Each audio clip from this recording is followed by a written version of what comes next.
हाँ तो प्यारे दोस्तों, मैं कृष्णा गुप्ता आपके अपने YouTube चैनल लक्ष्य विद कृष्णा पर एक बार फिर से स्वागत करता हूँ। हम लोग कक्षा 12 के जीव विज्ञान अर्थात बायोलॉजी में पहला चैप्टर जीवों में जनन अर्थात रिप्रोडक्शन इन ऑर्गेनिज्म में पढ़ रहे थे, जिसमें हम लोग पढ़े थे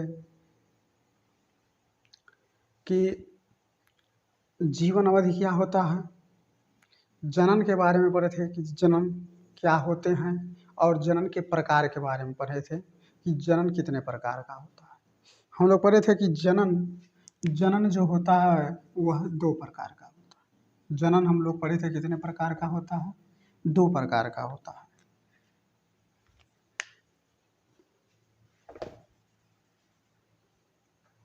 हम लोग पढ़े थे कि जनन जो होता है वह 2 प्रकार का होता है। एक होता है अलैंगिक जनन, अलैंगिक जनन, और दूसरा जो इसका प्रकार होता है वह होता है लैंगिक जनन। ठीक है, पहला होता है अलैंगिक जनन और दूसरा होता है लैंगिक जनन। ये 2 प्रकार हम लोग पढ़े थे, लैंगिक जनन और अलैंगिक जनन। लैंगिक जनन मतलब एसेक्सुअल रिप्रोडक्शन,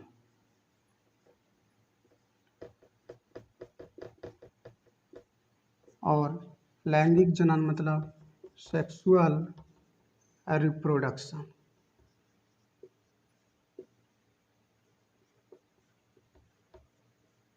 सेक्सुअल रिप्रोडक्शन, अलैंगिक जनन और लैंगिक जनन।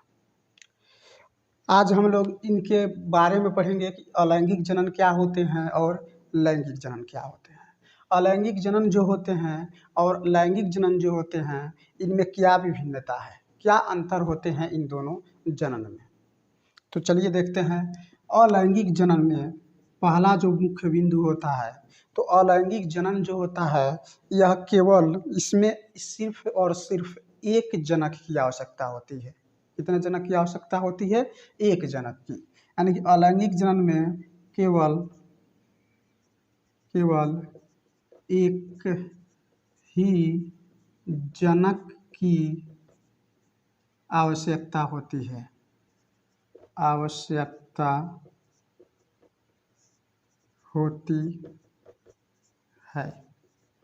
कितने जनक की आवश्यकता होती है? एक जनक की आवश्यकता होती है। अलैंगिक जनन में केवल कितने जनक की आवश्यकता होती है? एक जनक की आवश्यकता होती है। और लैंगिक जनन में जो होता है, लैंगिक जनन में 2 जनकों, कौन कौन? 2 जनकों की आवश्यकता होती है। कौन कौन? नर एवं मादा। ठीक है, लैंगिक जनन में 2 जनकों नर एवं मादा की आवश्यकता होती है। ठीक है, अलैंगिक जनन में एक जनक की आवश्यकता होती है, और लैंगिक जनन में कितने जनकों की आवश्यकता होती है? 2 जनकों की आवश्यकता। जनक का मतलब होता है मातृकोश, अर्थात कि मातृकोश का मतलब जिससे संतति उत्पन्न होते हैं। जनक का मतलब क्या होता है? जनक मतलब होता है पिता, जिससे संतति उत्पन्न होते हैं। तो इसमें 2 जनक होते हैं, मतलब नर और मादा, अर्थात एक महिला और एक पुरुष। किसमें? लैंगिक जनन में। अलैंगिक जनन में सिर्फ एक जनक की आवश्यकता होती है। ठीक है, वो नर भी हो सकता है और मादा भी हो सकता है। दूसरा इसमें क्या है, अलैंगिक जनन जो होते हैं इसमें युग्मक का निर्माण नहीं होता है। युग्मक का निर्माण नहीं होता है। अलैंगिक जनन में युग्मक नहीं बनते हैं। युग्मक क्या होते हैं आगे बताएंगे। युग्मक जो होता है, जान लीजिए, युग्मक जो होते हैं, युग्मक से ही संतति बनते हैं, जो कि अलैंगिक जनन में नहीं होता है। अलैंगिक जनन में युग्मक का निर्माण नहीं होता है। लैंगिक जनन में युग्मक का निर्माण होता है। इसमें ठीक है, इसमें युग्मक का निर्माण होता है और इसमें युग्मक का निर्माण नहीं होता है और इसमें युग्मक का निर्माण होता है। इसमें युग्मक बनते हैं, ठीक है। लैंगिक जनन में युग्मक बनते हैं। देखिए इसमें हम बताए थे कि एक नर होता है और एक क्या होता है, मादा होता है। नर से नर युग्मक बनता है। नर में क्या बनता है, नर युग्मक बनता है। मादा में क्या बनता है, मादा युग्मक बनता है। ठीक है, समझ में आ रहा है। नर से नर युग्मक तथा मादा से मादा युग्मक का निर्माण। नर में नर युग्मक बनता है जिसको कहते हैं शुक्राणु। ठीक है, नर में नर युग्मक बनता है जिसको क्या कहते हैं, शुक्राणु कहते हैं। मादा में मादा युग्मक बनता है जिसको क्या कहते हैं, अंडाणु कहते हैं। ठीक, नर से नर युग्मक शुक्राणु, मादा से मादा युग्मक अंडाणु। और ये दोनों जब आपस में मिलते हैं, जब इनका फर्टिलाइजेशन होता है, जब निषेचन होता है, जब ये संलयन करते हैं, तो उससे क्या होता है, एक जाइगोट का निर्माण होता है जिसको कहते हैं युग्मनज। ठीक है, और यही युग्मनज धीरे धीरे विकसित होकर के होता है और विकसित होकर के किसका निर्माण करता है, शिशु का निर्माण करता है। किसका निर्माण करता है, शिशु का निर्माण करता है। एक नई संतति को जन्म देता है। तो समझ में आ गया। अलैंगिक जनन होते हैं उसमें युग्मक का निर्माण नहीं होता है। लैंगिक जनन जो होता है उसमें युग्मक का निर्माण होता है। नर से नर युग्मक अर्थात शुक्राणु बनता है, मादा से मादा युग्मक अर्थात अंडाणु बनते हैं। और जब इनका निषेचन होता है, जब ये मिलते हैं, तो मिलने से युग्मनज का निर्माण होता है और यही युग्मनज धीरे धीरे विकसित होता है और विकसित होकर के एक शिशु के रूप में परिवर्तित हो जाता है, अर्थात एक नई संतति के रूप में परिवर्तित हो जाता है। समझ में आया।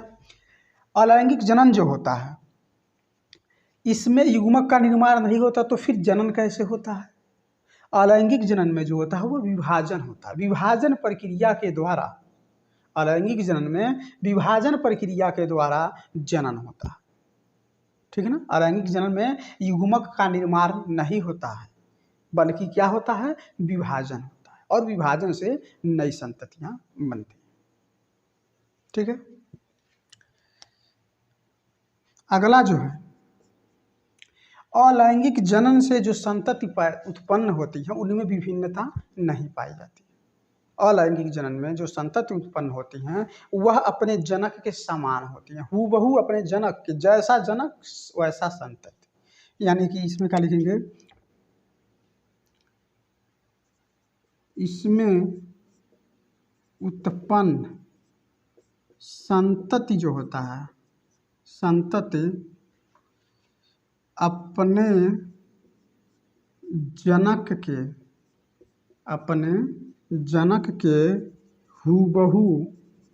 हूबहू का मतलब होता है एकदम प्रत्यक्ष, टू कॉपी टू। ठीक है, हूबहू। ठीक है ना। इसमें उत्पन्न संतति अपने जनक के हूबहू समान होती है, जिसे क्या कहते हैं, जिसे जो संतति अपने जनक के हूबहू समान होता है उसको हम कहते हैं क्लोन। जिसे क्या कहते हैं, जिसे क्लोन कहते हैं। ये चीज़ याद रखिएगा कि क्लोन किसको कहा जाता है। ये एग्जाम में बहुत बार पूछ चुका है, नीट के एग्जाम में भी पूछ चुका है कि क्लोन किसे कहते हैं और क्लोन किसमें संभव है। तो क्लोन जो है अलैंगिक जनन में संभव है। क्लोन क्या होते हैं, क्लोन क्या होता है, वे संतति, क्लोन का डिफिनेशन होगा कि वे संतति जो अपने जनक के हूबहू समान हो, क्लोन कहलाते हैं। क्या कहलाते हैं, क्लोन कहलाते हैं। वे संतति जो अपने जनक के हूबहू समान हो, क्लोन कहलाते हैं। ठीक है, समझ में आया? तो हम देख लिए कि इसमें जो उत्पन्न संतति होते हैं वह अपने जनक के हूबहू क्या होते हैं? समान होते हैं। समान होते हैं, लेकिन समान होते हैं, अपने जनक के हूबहू समान होते हैं। इसमें जो होती हैं, इसमें संतति में विभिन्नता, हाँ हो सकता है कुछ हद तक समानताएं हों, जैसे कुछ हद तक, जैसे कि होता क्या है कि जब कोई शिशु जन्म लेता है तो कहते हैं इसकी आंख पापा के क्या रहा, इसका चेहरा मम्मी की तरह है। तो हाँ समानता है, लेकिन क्या, लेकिन कुछ न कुछ विभिन्नता होती है, लेकिन कुछ न कुछ विभिन्नताएं होती हैं। तो इसमें जो संतति होता है उसमें विभिन्नता पाया था, इसमें लैंगिक जनन में विभिन्नताएं पाई जाती हैं, लैंगिक जनन में विभिन्नताएं होती हैं। यानी क्या लिखेंगे, इसका अगला जो टॉपिक होगा इसमें विभिन्नता पाई जाती है। ठीक है, इसमें जो है विभिन्नता पाई जाती है। तो समझ लिए अलैंगिक जनन और लैंगिक जनन। अलैंगिक जनन में केवल एक ही जनक की आवश्यकता होती है, जबकि लैंगिक जनन में दो जनकों नर एवं मादा की आवश्यकता होती है। अलैंगिक जनन में युग्मक का निर्माण नहीं होता है, जबकि लैंगिक जनन में युग्मक का निर्माण होता है। नर से नर युग्मक शुक्राणु बनते हैं, मादा से मादा युग्मक अंडाणु बनते हैं, और दोनों जब मिल जाते हैं, दोनों जब मिलते हैं संलयन करते हैं तो उससे एक युग्मनज का निर्माण होता है, और वही युग्मनज धीरे धीरे विकसित करके और शिशु का निर्माण करता है। ठीक है, और अलैंगिक जनन में जो संतति उत्पन्न होते हैं वो अपने जनक के हूबहू समान होते हैं, जिन्हें क्या कहते हैं, क्लोन कहते हैं। ठीक है ना, जिसे क्लोन कहते हैं। और इसमें लैंगिक जनन में क्या पाई जाती है, विभिन्नता पाई जाती है, अर्थात जो जनक जो संतति होता है वो अपने जनक के हूबहू समान नहीं होता, कुछ हद तक समान होते हैं, मान लेते हैं 99% समान होंगे, लेकिन 1% जरूर विभिन्नताएं होती हैं। इसका कारण क्या है कि इसमें विभिन्नताएं होती हैं? इसका कारण यह है कि हम यहाँ देख रहे हैं इससे जो संतति उत्पन्न हो रहा है वह नर के कुछ अंश नर के, कुछ अंश मादा के। नर से जो नर का मतलब इस शिशु में नर का भी गुणसूत्र आएगा और मादा का भी गुणसूत्र आएगा। जब दो भिन्न भिन्न जनकों के जब सूत्र आपस में मिलते हैं तो एक नए सूत्र का निर्माण होता है। जब दो भिन्न भिन्न जनकों के गुणसूत्र मिलेंगे आपस में तो उनसे एक नए गुणसूत्र का निर्माण होगा, और जब एक नए गुणसूत्र का निर्माण होगा तो जो संतति उत्पन्न होगा उसमें कुछ अलग विभिन्नता होगी, कुछ अलग होगा, और वही अलग जो होता है वही विभिन्नता का। अलैंगिक जनन में ऐसा क्यों नहीं होता है? क्योंकि इसमें सिर्फ एक ही जनक की आवश्यकता होती है, और उसके संतति में जो गुणसूत्र आता है वह सिर्फ एक ही जनक का होता है। यही कारण है कि जो गुणसूत्र इसमें है वही गुणसूत्र जनक में भी है, जिससे ये समान होते हैं। समझ में आया? इसको नोट कर लीजिए, स्क्रीनशॉट ले लीजिए, फिर आगे चलते हैं, जल्दी करिए।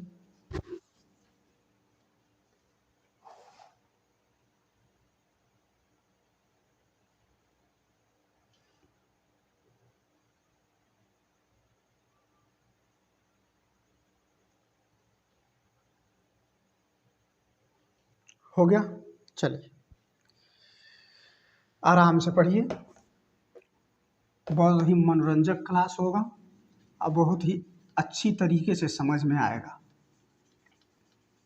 हम लोग देख लिए लैंगिक जनन और अलैंगिक जनन में अंतर क्या होता है, ये हम लोगों ने देख लिया।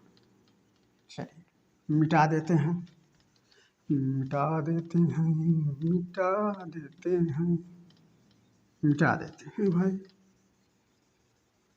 हाँ, और वीडियो को ज़्यादा से ज़्यादा अपने दोस्तों को शेयर कीजिए ताकि वो भी वीडियो को देखें और अपनी पढ़ाई को आगे जारी रखें। चलिए मिटा देते हैं।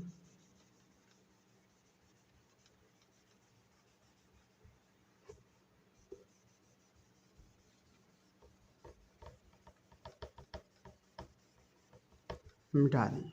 चलिए भाई, आप लोगों ने कहा और हमने मिटा दिया। ठीक, चलिए अब देखेंगे अलैंगिक जनन जो है उसके प्रकार, अलैंगिक जनन के प्रकार को देखेंगे, इसके प्रकार को, और लैंगिक जनन के प्रकार, अलैंगिक जनन के प्रकार, टाइप्स ऑफ असेक्सुअल रिप्रोडक्शन, अलैंगिक जनन के प्रकार। अलैंगिक जनन कितने प्रकार का होता है, ठीक है। तो इसमें हम देखते हैं कि अलैंगिक जनन जो होता है, अलैंगिक जनन जो होता है वह कितने प्रकार का होता है। तो देखिए, अलैंगिक जनन जो होते हैं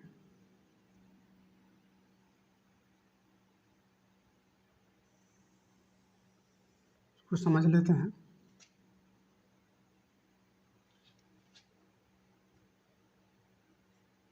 अलैंगिक जनन में पहला होता है विखंडन, ठीक है। अलैंगिक जनन में पहला जो होता है वह क्या होता है, विखंडन, जिसको इंग्लिश में कहते हैं फ्यूजन या फ्यूजन। दूसरा होता है, दूसरा मुकुलन, मुकुलन, बडिंग। तीसरा जो होता है, तीसरा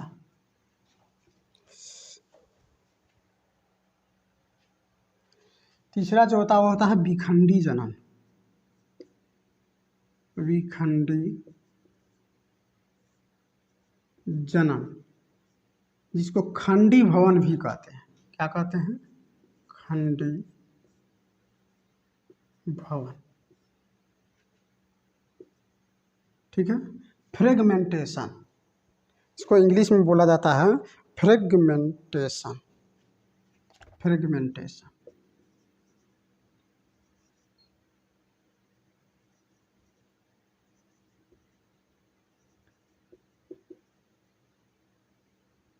फ्रेगमेंटेशन, ठीक है। चौथा जो होता है, चौथा वह होता है पुनरुद्ध भवन। चौथा जो होता है वह पुनरुद्ध भवन, पुनरुद्ध भवन। ध्यान दीजिएगा, ये खंडी भवन है और ये पुनरुद्ध भवन है। इनमें क्या अंतर है उसको हम बताएंगे, पुनरुद्ध भवन और खंडी भवन। पुनरुद्ध भवन रीजेनरेशन, रीजेनरेशन,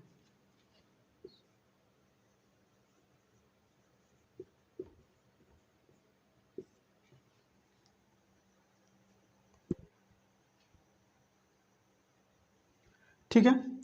विखंडन हो गया, मुकुलन हो गया, विखंडी जनन हो गया, पुनरुद्ध भवन हो गया। पांचवा इसमें होता है बाबू, पांचवा, पांचवा क्या होता है, विजारु जनन, विजारु जनन, विजारु जनन, स्पोर फॉर्मेशन, स्पोर फॉर्मेशन, ठीक है। विजारु जनन, स्पोर फॉर्मेशन। और छठवां लास्ट होता है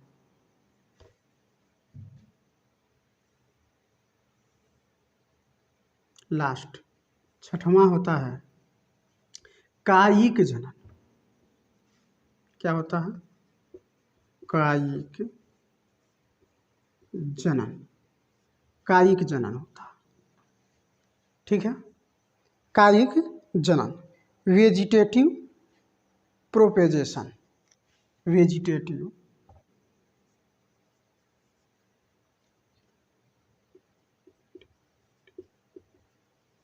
प्रोपोजेशन।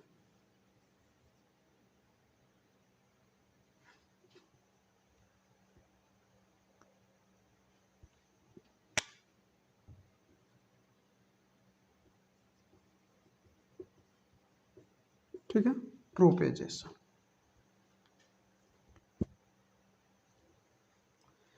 तो ये होता है, ये होते हैं अलैंगिक जनन के प्रकार। इनके बारे में हम डिटेल से पढ़ेंगे। पहले हम इन लोग इसको एक ग्राफ के माध्यम से समझ लिए कि अलैंगिक जनन जो होता है वह कितने प्रकार का होता है, असेक्सुअल रिप्रोडक्शन जो होता है कितने प्रकार का होता है, टाइप्स ऑफ असेक्सुअल रिप्रोडक्शन, अलैंगिक जनन के प्रकार। अलैंगिक जनन जो होते हैं वह 6 प्रकार से होते हैं। अलैंगिक जनन कितने प्रकार से होते हैं?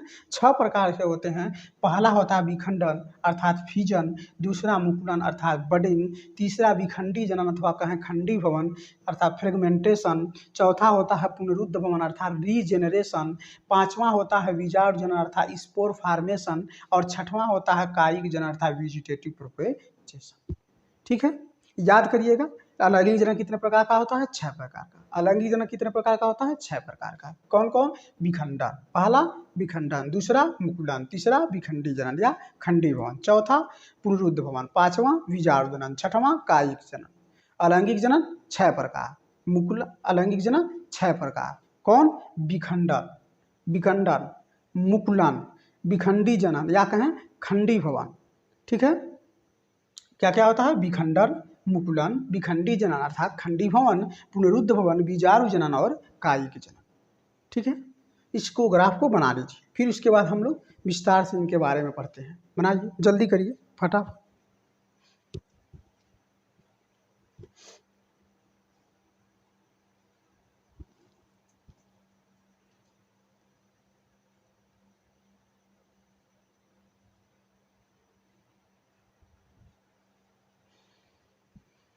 हो गया, चलिए।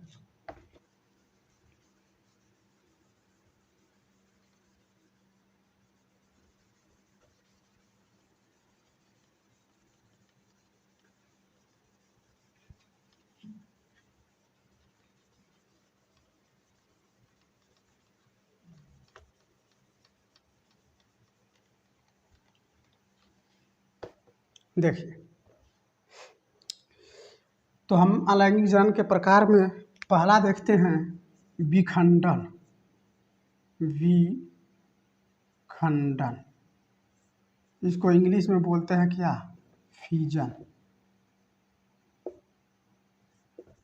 फिजन, विखंडन क्या होता है? देखिए, विखंडन जो होता है, पहले तो ये समझ लीजिए कि विखंडन जो होता है वह सिर्फ एक कोशिकीय जीवों में होता है।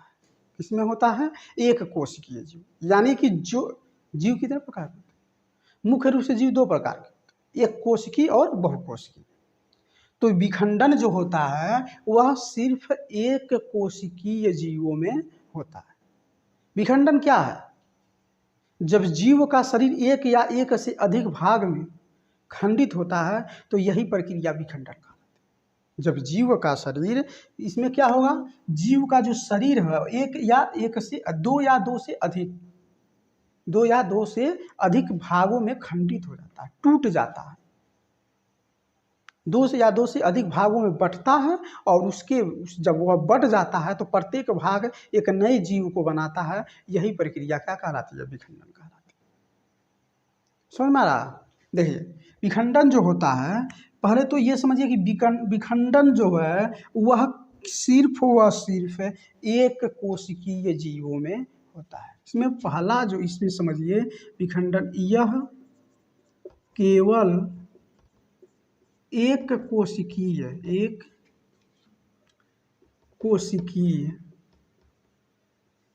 जीवों में होता है। किसमें होता है? एक कोशिकीय जीवों में होता है। विखंडन एक कोशिकीय जीवों में होता है। ठीक है,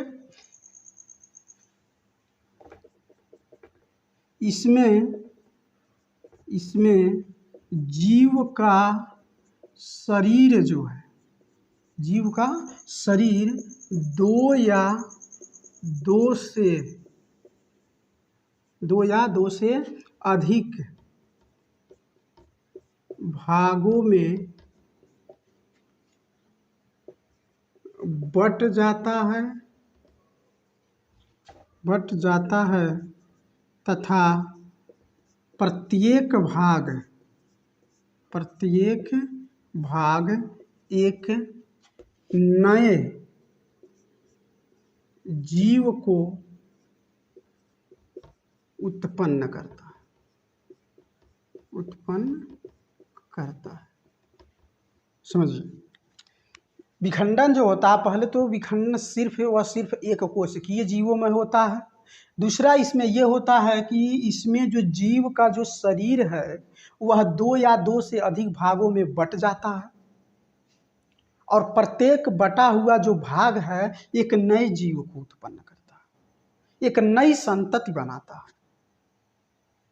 देखिए, यहां हम कहे हैं कि दो या दो से अधिक, या तो दो भागों में बंटता है या तो दो से अधिक भागों में बंटता है, या तो दो भागों में बंटता है या दो से अधिक भागों में बंटता है। तो इसलिए विखंडन जो होता है दो प्रकार का होता है। ठीक है ना। विखंडन कितने प्रकार का होता है? दो प्रकार का होता है। लिखेंगे क्या? विखंडन दो प्रकार का होता है। विखंडन कितने प्रकार का होता है बाबू? दो प्रकार का होता है। पहला इसमें होता है द्विखंडन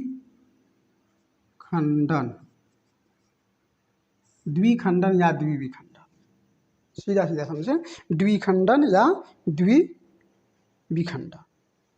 द्विखंडन या कहें द्विविखंडन, ऐसे कहें द्विविखंडन।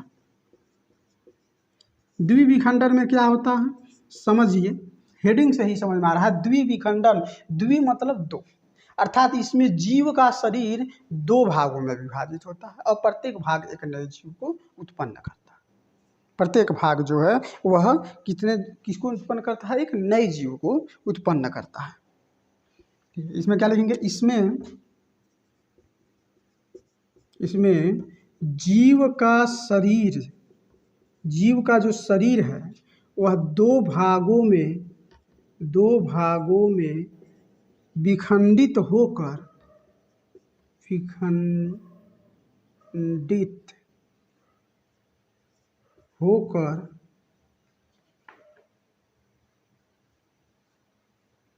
दो भागों में विखंडित होकर प्रत्येक भाग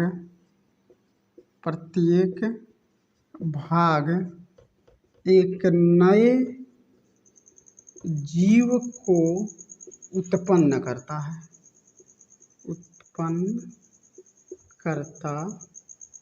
है। ठीक है। इसमें जीव का शरीर दो भागों में विखंडित होता है और विखंडित होकर के प्रत्येक भाग जो होता है वह एक नए जीव को उत्पन्न करता है। जैसे किसमें होता है ये? जैसे युगलीना है। युगलीना में क्या होता है? द्विविखंडन होता है। युगलीना में क्या होता है? द्विविखंडन होता है। पैरामीशियम,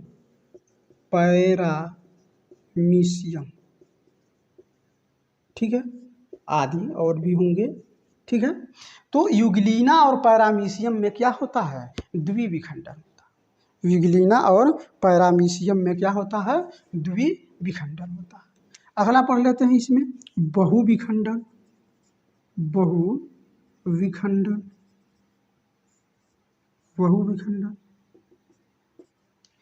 देखिए, बहु का मतलब ही हुआ बहुत, जिसमें जीव का शरीर दो भागों में नहीं, दो से अधिक भागों में बट जाता है। अब प्रत्येक भाग एक नए जीव को उत्पन्न करता है। ठीक है। तो इसमें क्या होता है? इसमें जीव का शरीर दो से अधिक भागों में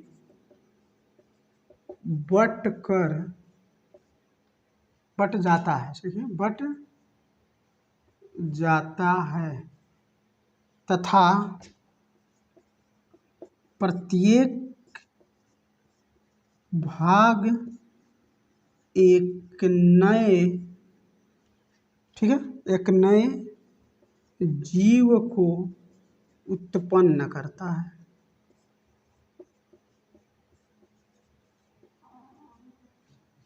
समझ लिया। बहुविखंडन में जो जीव का शरीर होता है वह 2 से अधिक भागों में बट जाता है और बट करके प्रत्येक भाग जो है वह एक नए जीव को उत्पन्न करता है। जैसे जैसे क्या, जैसे इसका एक बहुत ही अच्छा उदाहरण है अमीबा, ठीक है। इसका एक बहुत ही अच्छा उदाहरण है अमीबा, अमीबा, ठीक है। प्लाज्मोडियम, दूसरा होता है प्लाज्मोडियम, प्लाज्मोडियम, ठीक है। प्लाज्मोडियम, अमीबा और प्लाज्मोडियम, इसका बहुत ही अच्छा उदाहरण। अमीबा, अमीबा देखिए, अमीबा का कोई आकार नहीं होता है। अमीबा ऐसे होता है, ऐसे ऐसे ऐसे ऐसे चाहे जैसे बना दे, ये इसका केंद्र। अमीबा जो होता है वह बहुत से भागों में, कई भागों में इसमें से टूटता है। अमीबा जो होता है 2 भागों में टूटेगा, 2 से अधिक भागों में भी टूटेगा। ये होता क्या है कि अमीबा विकसित होता है और विकसित कर करके जैसे जैसे जैसे जैसे ये क्या करता है, 2 केंद्रक बनाता है। ऐसे ऐसे ऐसे ऐसे, एक यहाँ बन गया, एक यहाँ बन गया। उसके बाद विकसित होगा तो उसके बाद ऐसे ऐसे ऐसे ऐसे ऐसे ऐसे ऐसे ये संपूर्ण इधर इधर डिवाइड हो जाएगा इसके, और उसके बाद क्या होगा, ये दोनों अलग हो जाएंगे, ये दोनों अलग हो जाएंगे, ये एक अलग अमीबा बना लेता है, ये एक अलग अमीबा बना लेता है, ये इसका केंद्र, ठीक है। तो इस तरीके से अमीबा जो होता है वह 2 या 2 से अधिक और भी खंडित होगा। ऐसे धीरे धीरे धीरे धीरे अमीबा है। जैसे देखिए ये अमीबा, एक अमीबा है, एक अमीबा, ये एक अमीबा है। और अमीबा जो होता है बीच में से धीरे धीरे धीरे धीरे धीरे धीरे धीरे धीरे ऐसे जैसे विकसित हो जाता था, धीरे धीरे धीरे धीरे, और अपने केंद्रक को 2 केंद्रक बना लेता है। और 2 केंद्रक बनाने के बाद जैसे ही 2 केंद्रक बनता है तो इन दोनों केंद्रक में क्या होती है, इनकी जो जो ये केंद्रक में क्या पाए जाते हैं, गुणसूत्र पाए जाते हैं। और वो गुणसूत्र जो होते हैं आधे आधे बट जाते हैं, और आधे आधे बट करके अलग अलग अमीबा बन जाता है। और ये दोनों अमीबा जो होता है एक दूसरे के हूबहू समान होता है, और इसलिए इन्हें क्लोन भी कहते हैं, ठीक है। ये कोई जरूरी नहीं है 2 ही भागों में बटे, और भी भागों में बढ़ सकता है, 2 से अधिक भागों में भी बढ़ सकता है, ठीक है। तो अमीबा जो होता है, अमीबा में बहुविखंडन होता है। प्लाज्मोडियम क्या है, प्लाज्मोडियम, प्लाज्मोडियम जो होता है वह एक मच्छर होता है, एक मादा मच्छर होती है, उस मादा मच्छर के लार में पाया जाता है, जिसके काटने से मलेरिया नामक रोग होता है। उस मच्छर के काटने से क्या होता है, मलेरिया नामक रोग हो जाता है, ठीक है। इसको नोट कर लीजिए, फटाफट नोट करिए। इसके बारे में थोड़ा सा हम बता देते हैं, मलेरिया के बारे में कैसे हो जाता है, इसको फटाफट जल्दी से नोट करिए।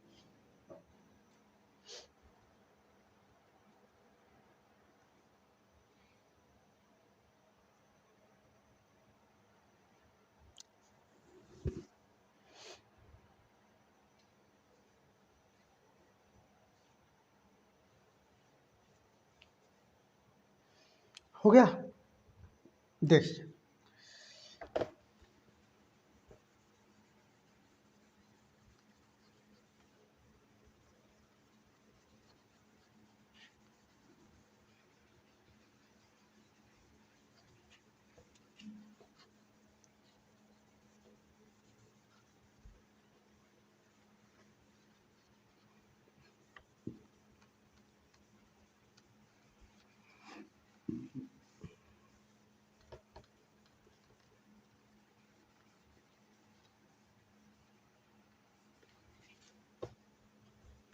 देखिए हम बताए हैं कि अमीबा और प्लाज्मोडियम में जो होता है वह बहुविखंडन होता है। प्लाज्मोडियम क्या है, प्लाज्मोडियम, प्लाज्मोडियम, प्लाज्मोडियम ये क्या है, प्लाज्मोडियम, प्लाज्मोडियम जो होता है वह एक बैक्टीरिया, जीवाणु है।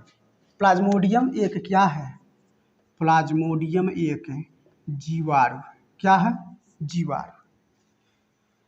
प्लाज्मोडियम जो है मादा एनाफिलीज मच्छर के लार में पाया जाता है।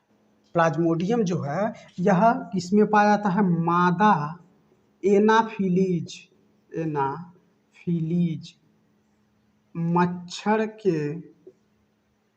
मच्छर के लार में पाया जाता है। मादा एनाफिलीज मच्छर के लार में पाया जाता है क्या? प्लाज्मोडियम, जिसके काटने से मलेरिया नामक रोग होता है। मादा एनाफिलीज मच्छर के काटने से मलेरिया नामक रोग होता है, और उस रोग का कारण होता है ये प्लाज्मोडियम जो जीवाणु है। यही जीवाणु मनुष्य के ब्लड में जाकर के मिल, जैसे ही मच्छर यू आए काटा, लगाया इंजेक्शन, काटा, और काटने के बाद ये प्लाज्मोडियम ब्लड में जाकर के मिल गया, काटा, और उसके जो क्या कहेंगे, उसके जो नुकीले जो भाग हो, जो नुकीला जिससे वो काट रहा है, वह उसमें ब्लड में जाकर के मिलता है, और उसी के सहारे इससे मादा एनाफिलीज मच्छर के अंदर रह रहे प्लाज्मोडियम जो होते हैं, उसी के सहारे ब्लड वेसल्स में जाकर के ब्लड वेसल्स में जाते हैं, ब्लड वेसल्स में जाकर के ब्लड में मिल जाते हैं। और ब्लड में मिलने के कारण हम बताए हैं कि प्लाज्मोडियम में बहुविखंडन होता है। क्या होता है? बहुविखंडन होता है, अर्थात प्लाज्मोडियम बहुत विखंडित हो सकता है। तो ये एक प्लाज्मोडियम अंदर गया और वह बहुविखंडन करके बहुत से प्लाज्मोडियम को बना दिया। और जब बहुत से प्लाज्मोडियम जब ब्लड में मिल जाते हैं तो क्या हो जाता है? मलेरिया नामक रोग हो जाता है।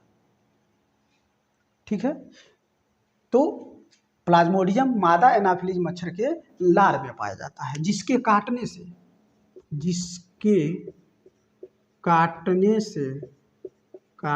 से मलेरिया नामक रोग होता है। मलेरिया नामक रोग होता है। ध्यान दीजिएगा, नोट कर लीजिएगा इसको, 100% नोट करिए इसको एकदम। ये एग्जाम में बहुत बार पूछा है, किस नीट एग्जाम में जो हम लोग नीट का जो एग्ज़ाम देना होता है, उस नीट एग्ज़ाम में ये पूछ चुका है कि किस मच्छर के काटने से मलेरिया नामक रोग होता है। तो मादा एनाफिलीज मच्छर के काटने से मलेरिया नामक रोग होता है, और उस रोग का कारण क्या होता है? प्लाज्मोडियम। क्या होता है? प्लाज्मोडियम। ठीक है, अच्छा, एक चीज़ और जान जाते हैं इस प्लाज्मोडियम के बारे में। देखिए, जब ये मच्छर के लार में जो प्लाज्मोडियम पाया जाता है और इसमें जो विखंडन होता है, उस समय उस अवस्था को, किस अवस्था को? ये प्लाज्मोडियम के उस अवस्था को, जिस समय उसमें विखंडन होता है, जिस समय उसमें बहुविखंडन होता है, उस समय उस प्लाज्मोडियम के उस अवस्था को स्पोरोजोइट कहते हैं। क्या कहते हैं? स्पोरोजोइट। ठीक है ना, जो बहुविखंडन के समय, ठीक है,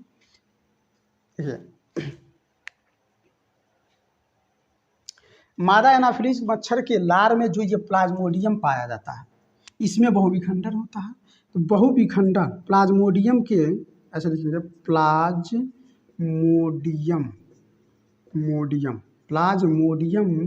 के बहुविखंडन अवस्था को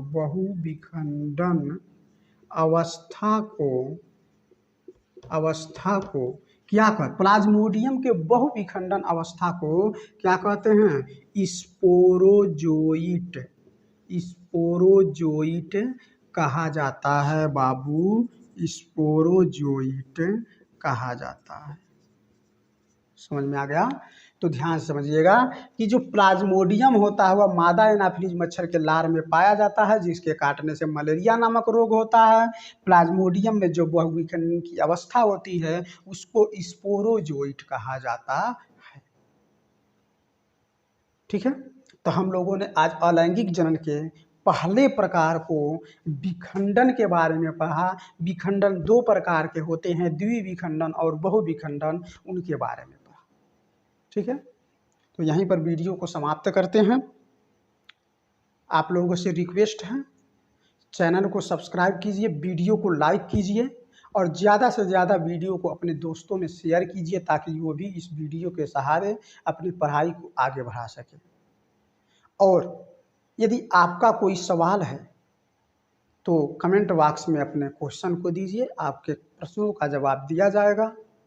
और ये वीडियो कैसा लगा कमेंट बॉक्स में एक बार अवश्य बताएं। धन्यवाद।